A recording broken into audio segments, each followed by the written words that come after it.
तो यार कुछ दिनों पहले आप लोगों को डोरेमोन के टॉप विलन्स को देखने में काफी मजा आया था। कुछ लोगों ने तो ये भी कहा था कि भाई एक वीडियो सिर्फ डोरेमोन के विलन्स पर ही नहीं बल्कि डोरेमोन यूनिवर्स में जितने भी कैरेक्टर्स हैं उनमें से सबसे ज्यादा पावरफुल कौन है उसकी एक लिस्ट बनाओ। तो चलो आज की इस स्पेशल वीडियो में हम डोरेमोन यूनिवर्स के टॉप 10 स्ट्रॉन्गेस्ट कैरेक्टर्स के बारे में जानेंगे। Number 10 Bawanko statue. तो यार स्टार्ट करते हैं विद बावांको स्टैचू। ये डोरेमोन की movie Nobita in the horns of evil Peko and the 5 explorers में हमें देखने के लिए मिला था। सिंपल सा दिखने वाला इस जायंट रोबोट में काफी पावर्स हैं। ये एक विशाल डॉग गॉड स्टैचू है जो कि एक पूरे किंगडम का रक्षक भी है। एक्चुअली एक पुरानी भविष्यवाणी के अनुसार कुछ ट्रैवलर्स इस स्टैचू के हार्ट को एक्टिवेट करके डॉग किंगडम को बचाएंगे। पेको जो कि डॉग किंगडम का प्रिंस भी है इसी स्टैचू को कंट्रोल करके अपने दुश्मनों से लड़ता है। अगर इसके पावर्स की बात की जाए तो एक कोलाइसल गार्डियन मेका है, यानी कि इसके हार्ट को एक्टिवेट करने के बाद एक पायलट इसे आसानी से कंट्रोल करके दुश्मनों से लड़ सकता है। Number 9 Yadori emperor. अब यार इसके बारे में मैंने विलन्स की वीडियो में पहले ही बता दिया है तो यहाँ पर इसके ज्यादा चर्चा नहीं करूंगा, लेकिन हाँ अगर तुमने वो वीडियो देखी होगी तो तुम्हें पता होगा कि ये कितना ही ज्यादा खतरनाक था। भाई छोटी सी कछुए से दिखने वाली इसकी आर्मी बहुत ही ज्यादा मैनिपुलेटिव होती है। वो लिटरली तुम्हारे दिमाग के अंदर घुस जाएगी और तुमसे कुछ भी करवा सकती है। और तो और भाई इनका टारगेट सिर्फ हमारा अर्थ ही नहीं था बल्कि पूरी मिल्की वे गैलेक्सी थी। ये हमें Doraemon Nobita and the Galaxy super express में देखने के लिए मिला था। और अगर इसके बारे में तुम्हें और भी चीजें जाननी हो तो लास्ट में जो वीडियो आएगी उसे एक बार जाकर तुम देख सकते हो। Number 8 golden beetle. भाई नंबर 8 पर आता है एक ऐसा जीव जिसके ऊपर पूरी दुनिया ही बसी हुई है। डोरेमोन की मूवी नोबिता और जादुई टापू में हमें एक बहुत ही मिथिकल स्पिरिट को दिखाया जाता है भाई, जिसकी पावर से पूरे एक आइलैंड का इकोसिस्टम जिंदा था।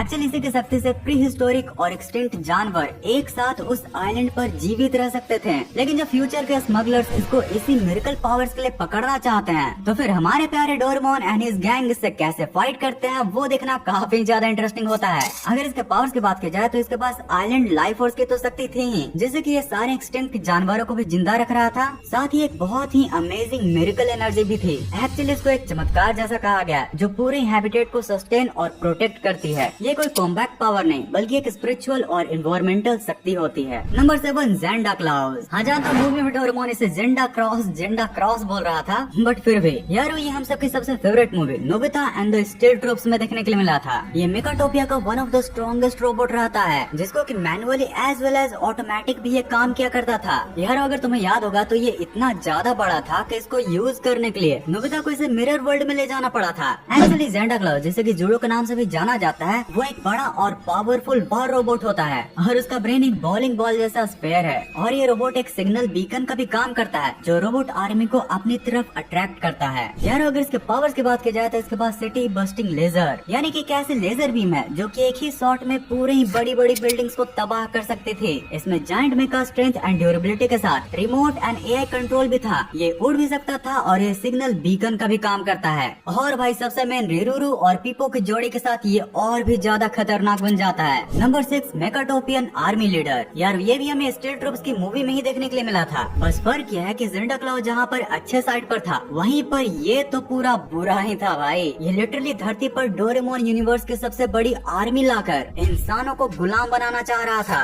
और यार मेन बात तो ये थी कि इसके पास स्ट्रेटेजिक इंटेलिजेंस के साथ हेवी आर्सेनल वाली पूरी एक बड़ी आर्मी थी, मतलब कि अपने ब्रेन से सारे रोबोट को एक साथ कंट्रोल एंड कोऑर्डिनेट आसानी से कर सकता था। लाइक भाई डोरेमोन और नोबिता को तो छोड़े से पूरी अर्थ की आर्मी ही नहीं लड़ सकती थी। वो तो शिज़ुका लिटरली पास्ट में जाकर पूरे ही टाइमलाइन को जब चेंज करती है तब जाकर ये कहीं गायब होते हैं। Number 5 Mafuga from the movie Nobita and the wind masters. अब यार डोरेमोन के स्ट्रॉन्गेस्ट कैरेक्टर्स की लिस्ट में अगर कोई ड्रैगन ना हो तो कैसे बात बनेगी। और भाई माफुगा की तो बात ही अलग थी, तुम इसके लुक ही से देख सकते हो कि ये कितना ही ज्यादा पावरफुल था। एक्चुअली इसको एक बहुत ही पुराने विलन पुरांडा ने 3 पार्ट्स में बनाया था, जिसमें से एक नोबिता का फ्रेंड फूको भी होता है जो कि उसके साथ नहीं मिलता है, लेकिन फिर भी माफुगा सिर्फ अपने 2 ही पार्ट्स को मिलाकर इतना ज्यादा पावरफुल बन जाता है कि नोबिता एंड हिज फ्रेंड्स इसका मुकाबला ही नहीं कर पाते हैं, जिसके बाद फूको को ही लास्ट में अपना सैक्रिफाइस करके उसको हराना पड़ता है। यार ये डोरेमोन की मूवीज में ना ये सैक्रिफाइस वाली चीज ना कुछ ज्यादा ही होती है। कभी रिरुरू और पीपो चले गए, कभी फूको चला गया। भाई क्रिएटर्स किसी को तो अच्छे से संभाल के रखो यार, सारे अच्छे कैरेक्टर्स को तुम गायब ही करते जा रहे हो। वैसे यार अगर तुम इन कैरेक्टर्स को वापस डोरेमोन के मूवीज में देखना चाहते हो तो इस वीडियो को लाइक करके कमेंट जरूर करना, है तुम्हारी विषय से वो वापस भी आ जाए। नंबर 4 एल्डर जी। हाँ जानता हूँ अगर इंडियन पर्सपेक्टिव से देखा जाए तो ये बहुत ही अजीब सा नाम है, मतलब वैसे भी हम इंडिया में एल्डर्स को जी कहकर पुकारते ही हैं, पर ये तो एल्डर और जी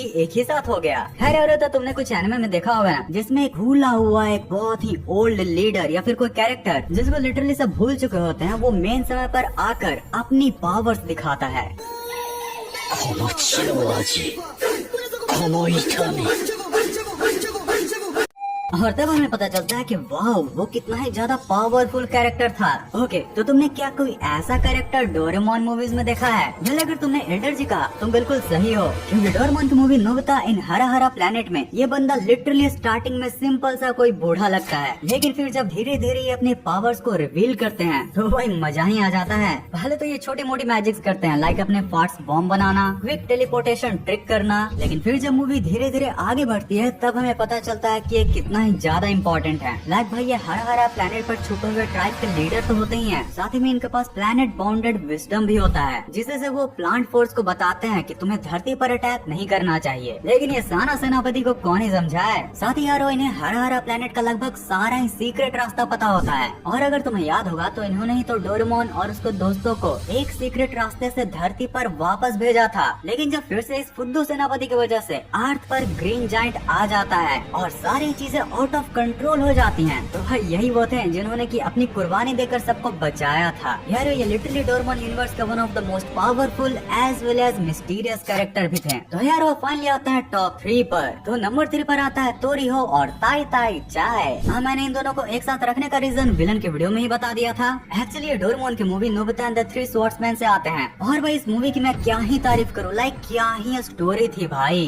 और भाई सच में इतनी तगड़ी स्टोरी बनाने के पीछे इन दो विलन्स का ही हाथ था। इनकी पावर्स का जैसे कोई अंत ही नहीं था। कभी ये तोरिहो भाई ड्रीम वर्ल्ड से निकलकर पास्ट में चले जाते हैं, प्रेजेंट में आ जाता है, फ्यूचर में भी यही होते हैं। ये क्या था इसकी आज तक कोई मिस्ट्री ही नहीं जान पाया है। लेकिन भाई जो भी था बहुत ही ज्यादा दिमाग वाला और शातिर था। वहीं पर इसका बॉस ताई ताई क्या बोला था पिछली बार, हाँ ताई ताई सामा, भाई इसकी भी पावर्स का कोई भी ठिकाना नहीं था। कभी उड़ रहा है, कभी मल्टीपल फॉर्म्स में बदल जाता है, कभी किसी को पत्थर में बदल दिया तो कभी किसी को जिंदा कर दिया। यह लिटरली अपने वर्ल्ड का एक्चुअल में किंग था। इसको हराने की तो बात छोड़ो, अगर मेन समय पर शिजुका अपना दिमाग का इस्तेमाल न करके वो बिग लाइट वाली ट्रिक नहीं आजमाती तो भाई सब गए थे। लेकिन अब तुम लोग सोच रहे होगे कि भाई अगर ये इतना ही ज्यादा पावरफुल है तो नंबर 3 पर क्या कर रहा है। तो भाई पहली बात तो ये है कि नंबर 2 और 1 के और भी कैरेक्टर्स इससे भी ज्यादा पावरफुल हैं। लाइक लिटरली ये तो किंग है अपने वर्ल्ड का, वो तो गॉड है। और दूसरी बात कि अगर बाहर से ड्रीम टीवी को भी बस नोबिता की मॉम जैसा एक बटन टिप कर बंद कर दिया तब इनकी पावर्स किसी काम की नहीं थी। बट फिर भी ये